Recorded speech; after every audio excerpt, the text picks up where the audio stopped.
So we're going to kick it off with the Calgary Flames. They had 107 points last season, led the Western Conference, but like the other three division winners in the playoffs, the Flames were a first-round casualty, eliminated by the Colorado Avalanche in 5 games. New face in town, Milan Lucic, came over from Edmonton.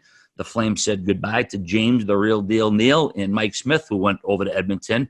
Getting Matty Tkachuk back on the fold was huge. I'm sure we all expected it. They're going to go with David Riddick and Cam Talbot for a net combo. What do you think of the Flames going to do this year, brother? I like this team a lot. It's just, it has the makeups of, like, it has every aspect that you need in a team to think like they're going to go on to the playoffs. And Giordano kind of comes to my head right away. I know a lot of people, it's Gaudreau and the forwards, but the way he played last year, just it carries an entire team like every night. I mean, forget the offense too. I mean, he's like just such a force out there defensively. The way he plays in his own zone, he can PK. It's just like it's such a calming influence to have a guy like that in your team. And with him not going anywhere, it's great. I don't think that he'll slow down. Yeah, he's 36 years old, so he's not probably going to have like as good of a season, but he'll be right there still. I mean, I'm just kind of saying he probably won't win the Norris again. But I also look like Lindholm was just way better than I thought he was going to be, and he just gelled perfectly with that top line. They just have, I mean, if you think of their top 6, Gaudreau, Lindholm, Monahan, Tkachuk, it's like those guys are good enough to really carry anyone else you're going to put on those lines, if you know what I'm saying, Biz. So you question a little bit the goaltending. You don't know exactly what you'll get.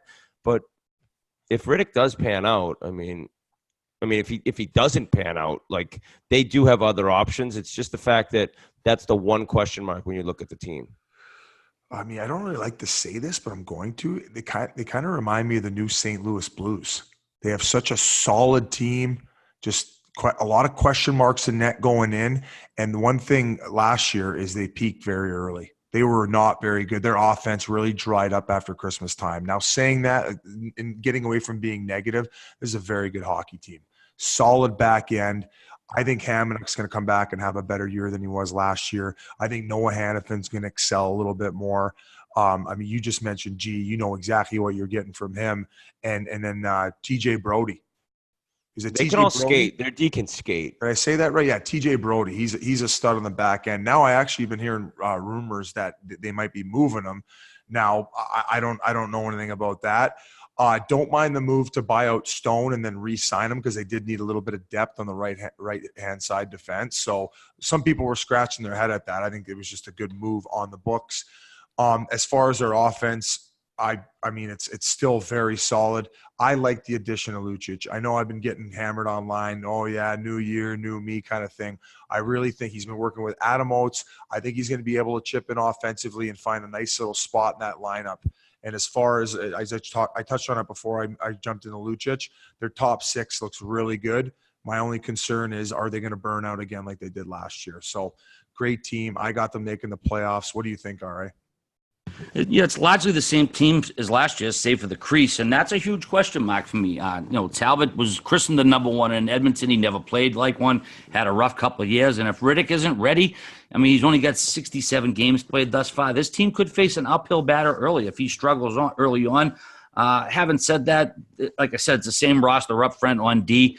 I don't know that they're going to win the division, but yeah, I do have them make them to the playoffs once again. What about you, Whit? Yep, I have them in.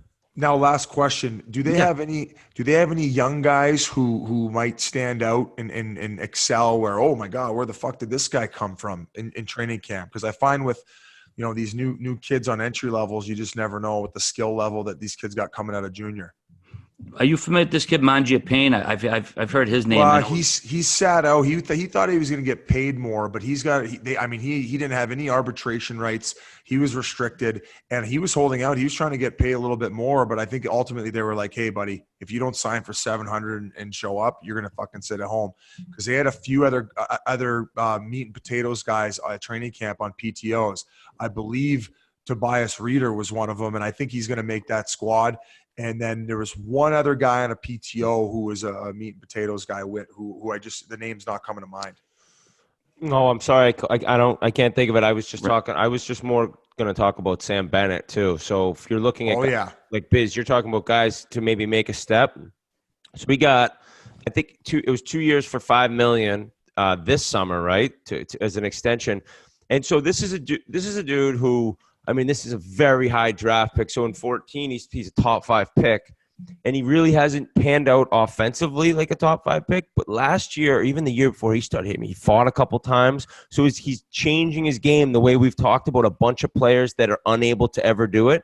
He's kind of starting to do that. So they have a different guy in terms of they're looking at somebody that they're drafting as a top line center or winger.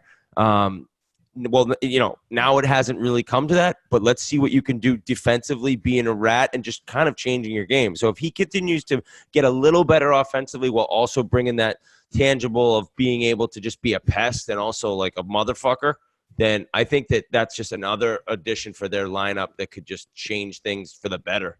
Whit, I love you bringing that up. If he can turn into a poor man's Kachuk, people need to stop worrying about what position he was drafted at. Right now, what that team needs, it's over. What that team needs is a guy like you just said, a sandpaper guy who's going to muck it up, be able to chip in offensively, and that could be a very big piece. So, great fucking point, Whit. Love having you on the pod, man. For his rookie year, he fucking had 18 goals, and then it's 13, 11, 13 the last 3. So I don't know. Maybe he breaks out this year. Maybe he gets 20 and 20 for 40 points. I mean, that'd be 13-point addition from basically the last 3 years. So that's asking a lot. But 4th year in the league, you never know, or 5th year actually. Was Zach Rinaldo the guy you were trying to think of, the veteran trying to make the team? Was that correct? He's another guy. I don't know. Apparently, I've been hearing some rumblings he may even make the squad. Yeah, Biz, and you mentioned all the times how these teams, when they got guys on ELCs, entry-level contracts, you need production from them. And they have, as of today, cap friendly, they got 1, 2, 3, 4, I think 5 or 6 guys on those deals. So, those are players they're going to need production Jankowski's from. one of them on his 3rd year of his entry level, I believe, who's a solid player, correct? He looks like he's going into the last year of his current deal, and he's RFA after this year. So it looks like you are correct. Oh, but let's move on to another squad here. Next up. What's up? It happened. He was correct. Okay. Shut the fuck up, bitch. Fool me too.